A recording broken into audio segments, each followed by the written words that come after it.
Hey everyone, welcome to Sports Talk. I'm your sports editor, Jon Gerardi, alongside the doctor, Chris Masse and Mitch Rupert. As you can see, we're here at Bowman Field, and we're not at the Sun-Gazette office. Wait, we're not at the Sun-Gazette office? Not. Believe it or not. I never would have guessed that. It was a green screen behind us. He's not the best host in the league. Exactly. And we got all three of us today, so I'm sure the insults will be flying at one another. I'm shocked you could count to three. Well, let's kind of get right into it. Central Mountain lost to Bethel Park 1-0 in 9 innings in the PIAA Class 5A semifinals. Mass, you were there for that one. The story of the game is Aiden Major pitching. I mean, I don't think you could have asked for a better performance from him. No, he was virtually untouchable. He had all 4 of his pitches working, and I wrote in my column, I said the only guys I've seen that have been as dominant in a postseason in all my years here are Kyle Datras from Loyalsock and Ryan Miller at Montoursville. Those are pretty 2 guys to be in. Yeah, that's pretty exclusive. Yeah. That's pretty exclusive company. I mean, he just picked up where he left off his last 4 postseason starts. He goes 4-0, allows 7 hits in 30 postseason innings, strikes out 39, and he wasn't going to let his team lose while he was on the mound. It was that clear, and it was fun to watch him do his work. Very, very few times in high school baseball can people live up to the expectations that you have for them. Yep. And somehow Aiden Major did it every time he pitched this year, whether it was against Montoursville, that game where he take a no-hitter into the 7th inning. It was 1 strike away. Yep. Yeah, and then makes this run for Central Mountain through the district playoffs into the state tournament. Yep. And every time he was on the mound, he lived up to the expectations that they had for a kid who's going to West Virginia. I know Mike Krasovich said he hit 95 on the radar. That was in the 8th inning. That's his last inning pitch. Unbelievable. Yeah. So when you mention him with the likes of Kyle Datras, who basically pitched Loyalsock to a state title that his junior 2014. year, and you mention him with Ryan Miller, it is well-deserved praise for what he's done this year. Yeah, I mean, he had his first start of the year. He had just come back from COVID, so he wasn't sharp, and he took a loss. He was only in for 2 1/3 innings. After that, 11 starts, never allowed more than 5 hits. 10-0 starts, 3 hits or fewer. And like you said, he just answered the bell time after time. And when the games got bigger and the margin for error got smaller, he was just about as dominant as could be. And yeah, I mean, we talk about, in my 23 years, I'm not going to say he's in the discussion. When you talk about some of the best pitching performances you've ever seen, I don't want to insult anybody and just say it was the best we ever saw and be an instant historian. I'd rather see you insult people and say it's the best ever saw. I do like insulting. That's why you two are here. But it's in the discussion as one of the best I've ever seen, definitely. You kind of mentioned in your column that the only thing that stopped Major was the pitch count. Yeah, I mean, and the 95-mile-an-hour fastball in the 8th inning goes to prove it. He just got more dominant as the game went on, and who knows how long. He's one of those pitchers that, it's a good thing there are pitch counts, because he's one of those guys that would have gone 150 some odd pitches. He was going to do whatever it took to win that game that day. You'd have had to pry the ball from his cold dead hands. Absolutely. Yeah. So that's why pitch counts are there. I think to save the pitchers from themselves, because they're competitors and they want to be out there, but he's got such a bright future, and I think he's really got a chance to do good things at West Virginia, and that's why, as much as he probably wanted to win and keep going, in the long run, those pitch counts are going to help him. You mentioned Central Mountain kind of struggled with runners in scoring position and leaving runners on base. I forget what the exact number was. 0 for 8. Oh yeah. How much? I mean, obviously that's going to hurt you, but I mean, I guess how frustrating was it for Central Mountain that they weren't able to get those runs in inning, especially in a close game where it's only 1-0 that they lose. It was. I wish there was a better word I could find than frustrating, but I think it was maddening for them, because 3 different times they hit balls that looked like they were going to be sure hits. The right fielder, Jason Nutridge, made 2 spectacular diving catches to take away runs. Eric Chalis, their center fielder, who's going to Kent State, made a great on-the-run catch going back into deep center field on a Peyton Johnson liner. There's 3 times where they hit the ball really hard. They did their job, and Great Place took it away. And then in the 3rd inning, Peyton Johnson beat out an infield single for 2 outs. It would have been 1-0. That was out of their control. He was called out. So it wasn't like they were just going up there and not getting the job done and hitting weak balls. I think that's the most frustrating part, that they were doing their job a lot, they were just getting snuffed out. You know, this week on Friday, we have, I believe, the softball All-Stars coming out. Saturday, we got baseball. And you were talking about in the office the other day about how much depth there was for both fields and how tough it was kind of just putting together a first team, especially in baseball.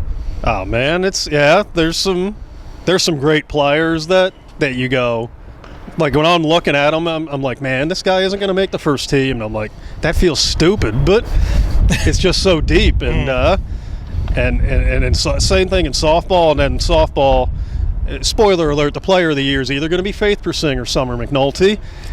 You and I talked about that a week ago. I don't want to make that pick. Yeah. I mean, I wrote the column already, and when the girl who gets runner-up, I said, I feel bad not giving her player of the year. It's nothing.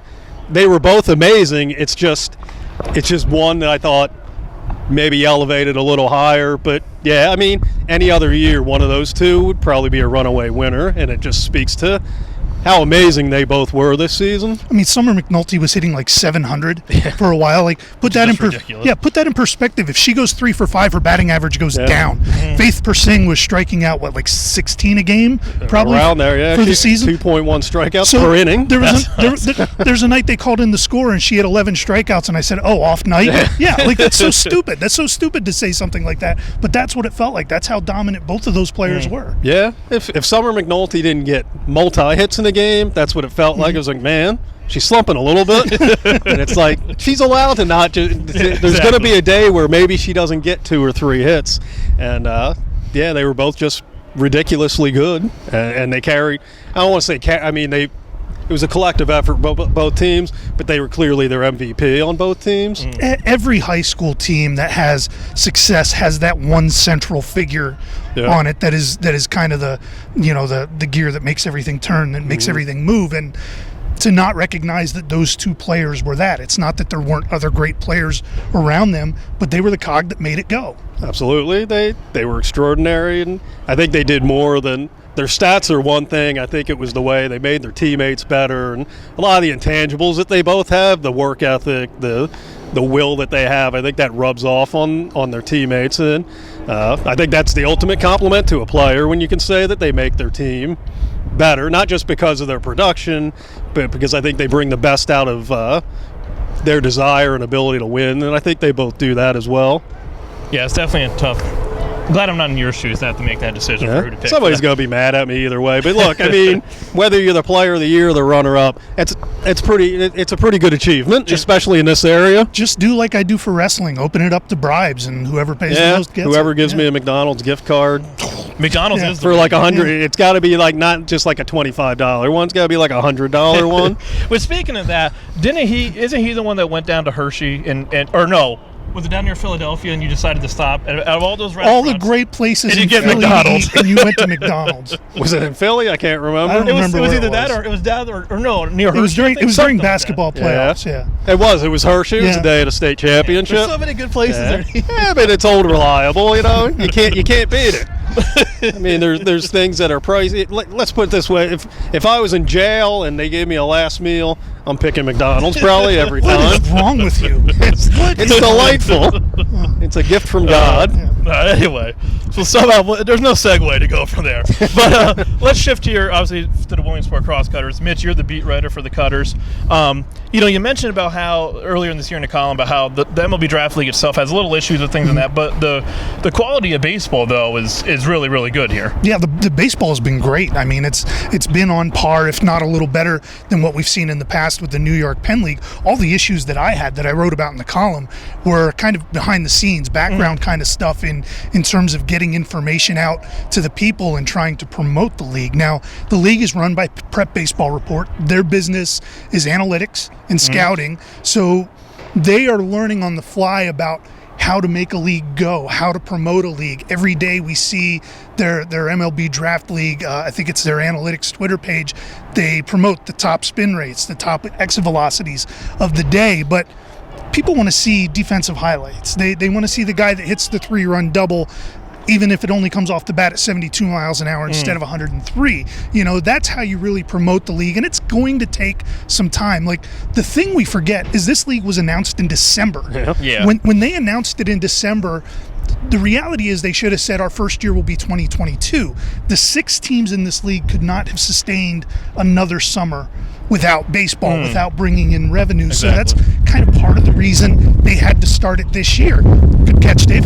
And on top of that, they wanted to get this new minor league baseball system in place. And to do that, they had to give these teams a home. So that's why everything feels a little rushed. But the baseball's really good. I am shocked by how many guys come out here throwing 92 to 95 miles an hour. There's a kid over in State College who's throwing 97, 98 miles an hour. And we're going to see more hard throwers as the Division I, the power conference guys start coming in after regionals and conference tournaments and everything. I am a little surprised at how high quality, especially the pitching is, and the pitching might be a little bit ahead of the hitting because most of the guys in this league haven't seen 94 miles an hour consistently, the breaking stuff consistently, but it's fun to watch. It really is. I was going to say, you mentioned the pitching. It seemed like every night when you look at the box score that there's not a ton of hits for either team, and it seems like the pitching is kind of dominating so far early here in the season. If you look at the Crosscutters numbers, and it's hard to judge because there's no like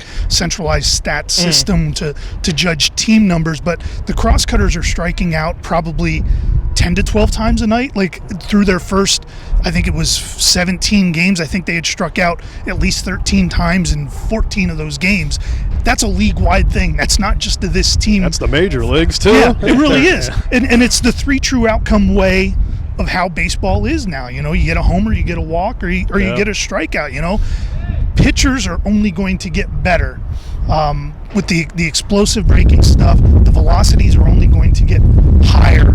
It's harder and harder to hit. You're trying to take a round bat, a round ball, and hit it square. That's not an easy thing to do.